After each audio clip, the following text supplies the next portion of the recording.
না না, তুমি দিবানি একটা গুড়া কিনা, আমরা দুই ভাইয়ের গুড়া দৌড়ানির স্বাদ মিঠাইয়া দিবানি।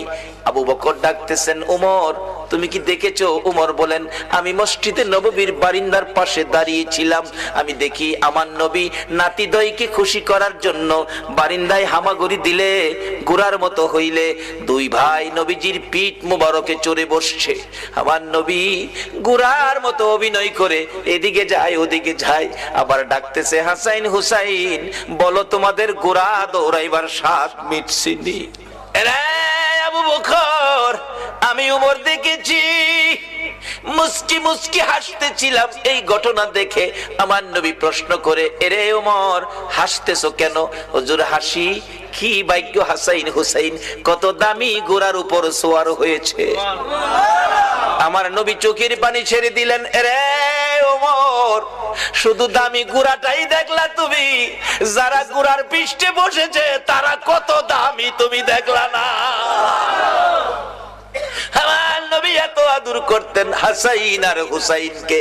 এমনি সময় উমর ফারুক ডাকতেছে, আমি দেখেছি নবী দুই নাতির দুই গালে চুমাইতেছে।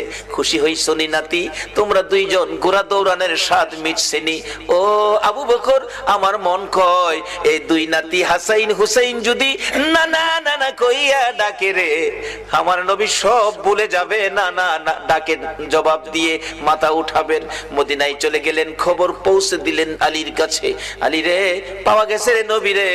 নবী উম্মতের মায়ায় কান্দে, মাথা উঠায় না। কার মায়ায় কান্দে? কার মায়ায়? কিন্তু আমরা কি করলাম নবীর জন্য? আমরা কি করলাম?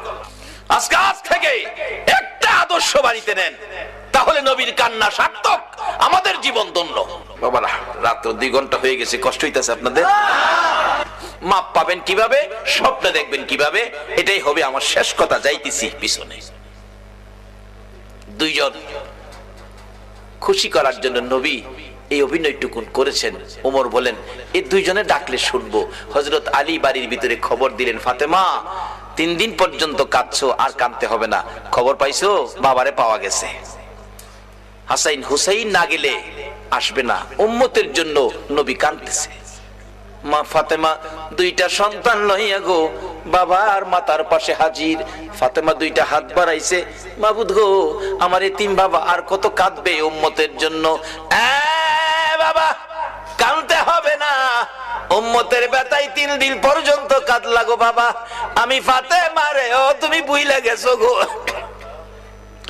সমস্ত পৃথিবীর মানুষ বলতে পারো গো বাবা, আমি ফাতেমারে তো ভুলার কথা না গো বাবা। বাবা গো উম্মতের মায়াই বুঝি ফাতেমার কথাও ভুলে গেছো বাবা, আর কাঁদতে হবে না। আমি ফাতেমা কথা দিলাম আপনার উম্মতের জন্য, আমি ফাতেমার তামাম জিন্দেগীর নেকি আমি দান করে দিলাম। রে মা বোনেরা, তোমাদের জান্নাতি মহিলাদের সর্দারিনী জীবনের সব নেকি যদি তোমার আমার জন্য দান করে, এই ফাতেমার জীবনী কিনা গড়ে নেওয়া মহিলাদের দরকার আছে কিনা? এটা নিত না তো।